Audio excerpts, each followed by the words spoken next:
Hello. So today I wanted to make a video and talk about something that comes up this time every year. And every year for the last several years, it's something that's been sitting in my heart and something that I've wanted to discuss and talk about. So last night there was a big discussion that started to happen, and I decided to do a little bit of research and put some stuff together so I could present another idea perhaps. Um, what I want to talk to you today about is our greetings and the words that we use whenever we wish each other a Merry Christmas, a Happy Yule, Happy Holiday, or none of the above. Um, what I think is really important for us to realize at this point is that we can't make anything better whenever we're fighting. Whenever arguing about it, it's not going to make anything better. It makes you feel worse when you argue about it. It makes the person that you're arguing with feel worse about it. And it's not really accomplishing anything in the end. Um, the solution to problems are never at the same level of the problem. So we need to raise ourselves up into a more joyous, loving nature and really encompass the energy and the meaning of the holiday that we're actually celebrating.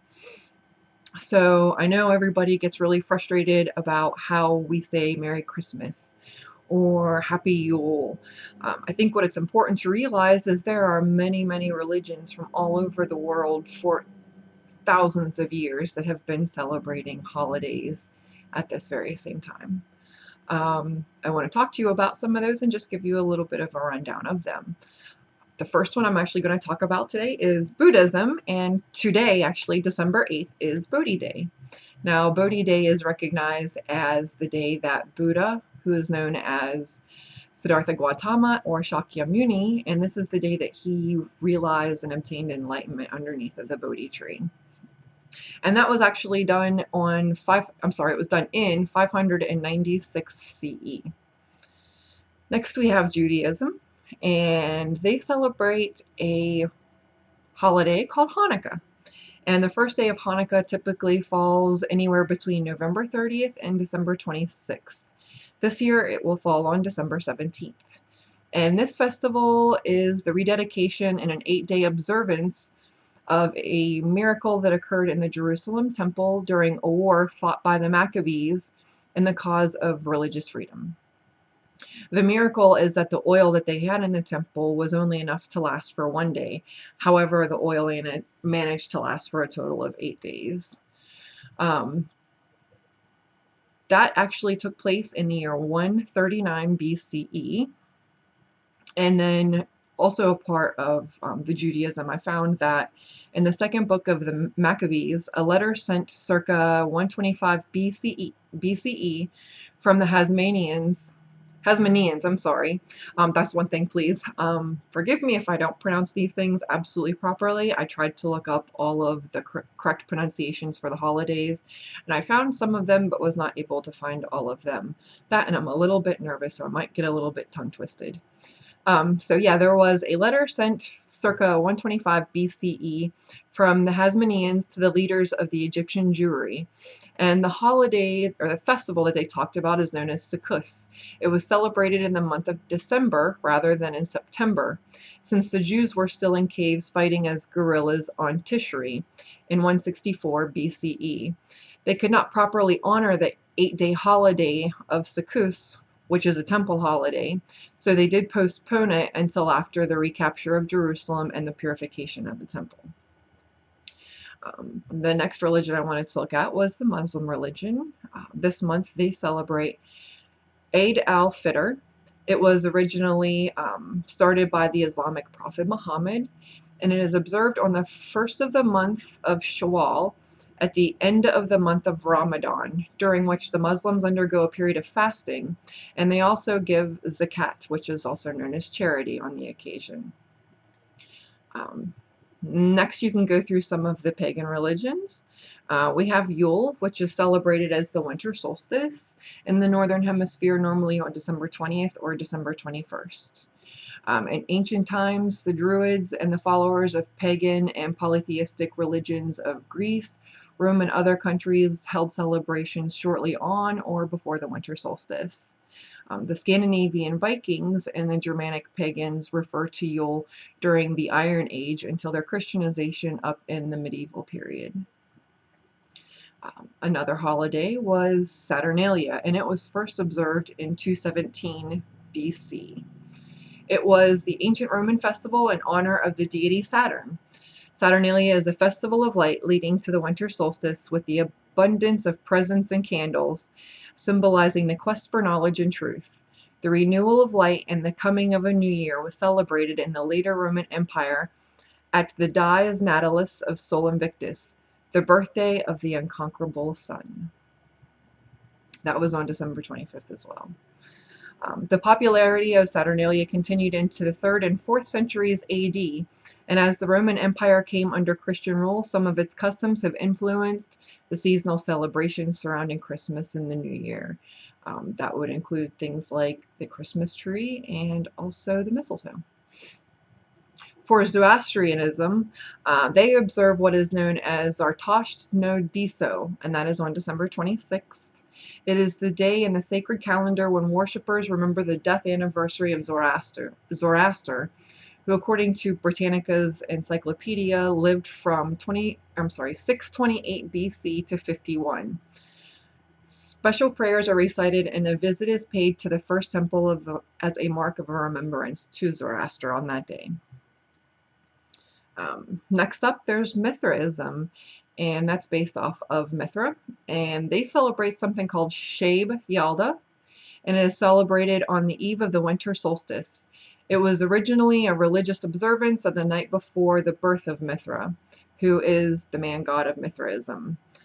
This was also the main competing religion to Christianity during the 3rd and 4th century CE in the Roman Empire.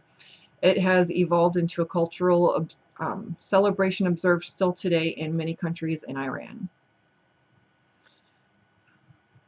Next up, we have the Day of the Return of the Wandering Goddess, and this was observed during the winter solstice as well, and it was known back as far as 4500 BCE, and it was celebrated as an ancient Egyptian part of their religion. This celebrates the return of the goddess Hathor to her father Ra and the healing of their relationship. So the last group that I want to look at is just some Native Americans and Aboriginal people also celebrate or have festivals around this time as well.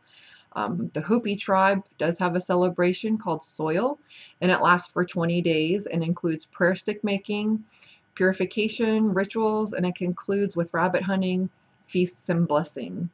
The Hopi celebration is dedicated to giving aid and direction to the sun, which is ready to return and give strength to the budding life.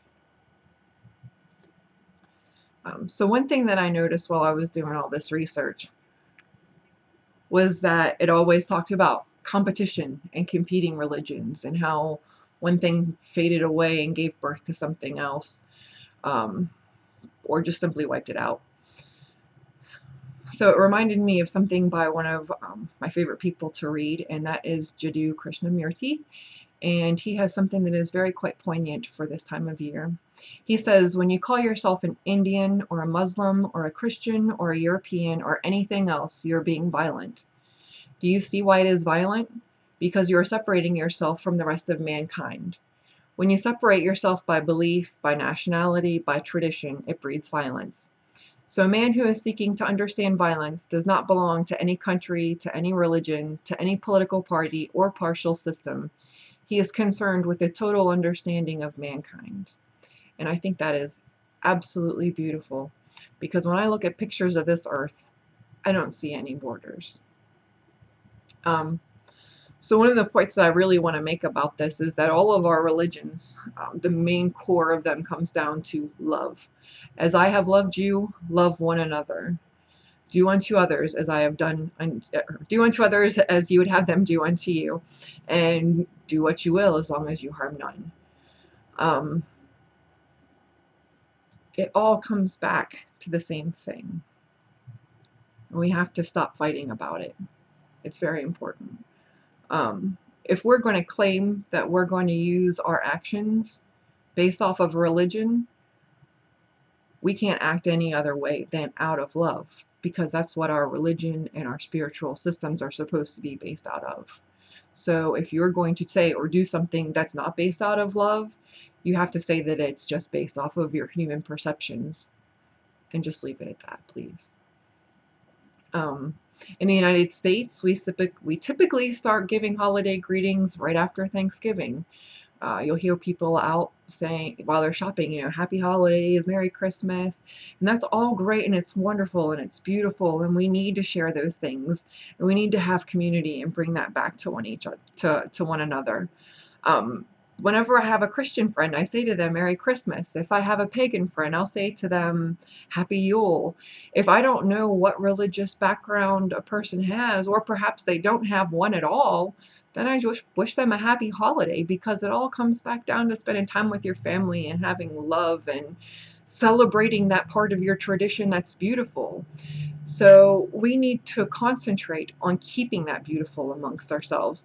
Don't worry about Christ being taken out of Christmas. There's no way that that's possible, because when Christ is in your heart, he can't be removed from anything. We can always keep the tidings and Yuletide, because if you have your goddess in your heart, she can't be removed. So all we can do with each other is share each other and uplift each other in our diversity, and know that all of our paths, no matter where they go, it's eventually going to lead back to one. So I just kind of wanted to leave you with that. And one last thought on it is that whenever we actually block ourselves off to what other people are saying, and we believe that only our truth can be the truth for others, that's when we're really closing the door to God. So I hope everybody opens their doors with big bouts of bountiful love from your heart. It's going to be okay. Stop fighting each other. Chill out and relax. Check out the website, Religious Tolerance. That's where I got a lot of this information from about all the different religions and their holidays. And have a great day. Namaste.